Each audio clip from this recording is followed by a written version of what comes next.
First question is from Amazing Professional. I recently relapsed, but this time and other previous times, I did it without looking at anything. How should I avoid this? First off, you need to understand that you are already taking a step in the right direction. Okay, PMO is composed of 3 parts. Okay, there's the P, there's the M, and then there's the O.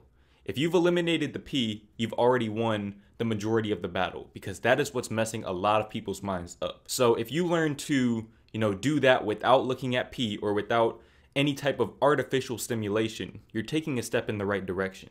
Now, if you really want to get to that next level and eliminate that M and O part as well, that's going to take a lot of mental fortitude. Okay, that is going to take a lot of discipline, and you're going to have to learn to occupy your time with other more productive things. For example, going to the gym or posting videos on YouTube. Those are things that will help you be productive while also, building yourself up. Now, speaking of YouTube, I think that that's very good for people that need accountability. Okay, a lot of times when you're doing something like this, holding yourself accountable won't be enough simply because you have no reason to do that. Okay, you're not seeing the results yet, so it's hard for you to kind of see the big picture of why you're doing what you're doing. It's easy to say that you're doing it to become better, but if you don't actually see tangible results, it's going to be hard for you, especially if you've been conditioned by instant gratification, whether it's from social media or PMO or any other area in your life. I would recommend just finding some type of external accountability. Obviously, you asked this in the Discord, so that's one form of that. There's also Conquered Self, and there's just a lot of ways to find external accountability. I would even reach out to people in the comments of my videos or other videos and try to make a group chat of some sort where you check in every single day. Or, like I said, you can create a YouTube channel and monetize your journey. You can get paid to be on NoFap. That's essentially what I'm doing. I'm getting paid to be on NoFap, and the further I go, the more money I make. And it's really, really cool to see actual tangible results right there in front of you along your journey, as opposed to, not really knowing if it's all in your head or not. The next question is from Tostinos. I got a question. Why do guys and girls think it's cool to cheat on someone? Like they don't care, instead you just gotta mess around. So when it comes to cheating, the first thing you need to understand is that black men don't cheat. Okay, so I can never relate to that. You will never catch me cheating on somebody. To me, cheating is kind of weird.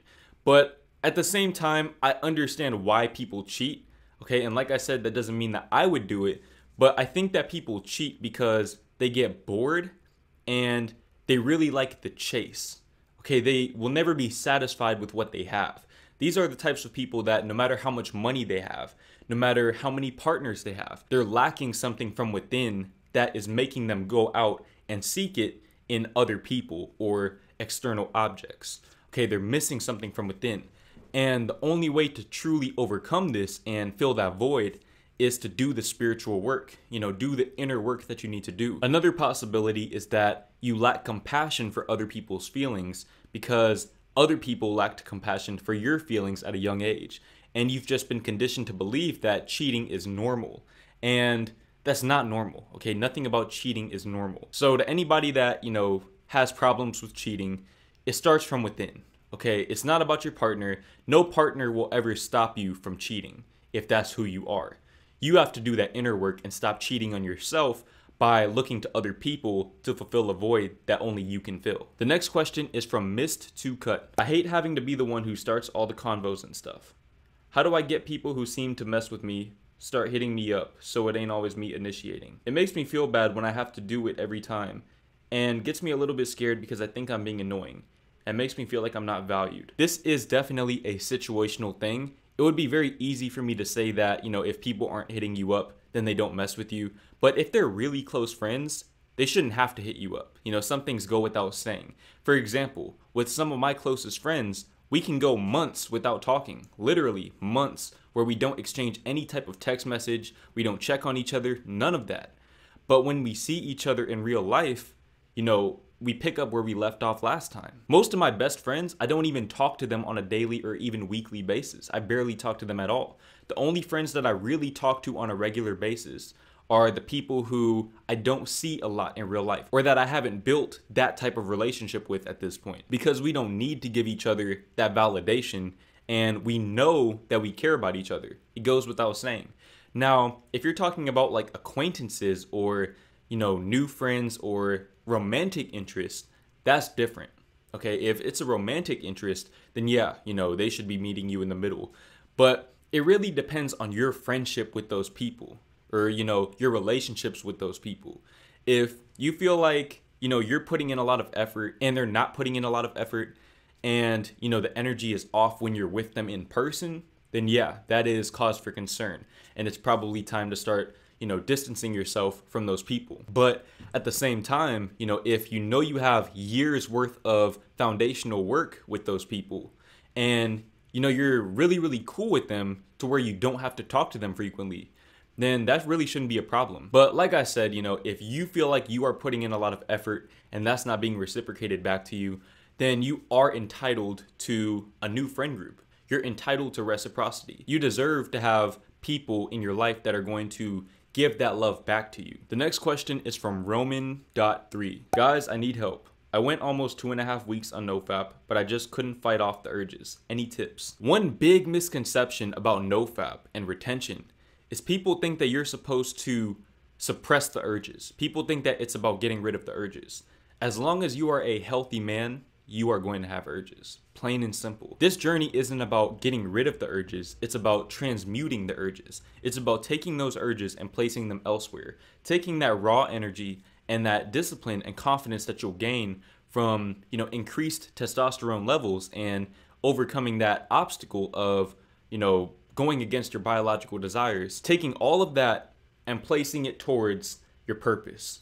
That's basically what it's all about. So if you're having trouble fighting off the urges, you probably just need to get on your purpose. That's what this journey is all about. If you try and get on NoFap or retention just for the sake of doing it, and you're not actually doing anything else with your life, it's not really gonna do much for you. Okay, you're gonna end up relapsing. You have to learn to find something that is meaningful, not only in the short term, but in the long term.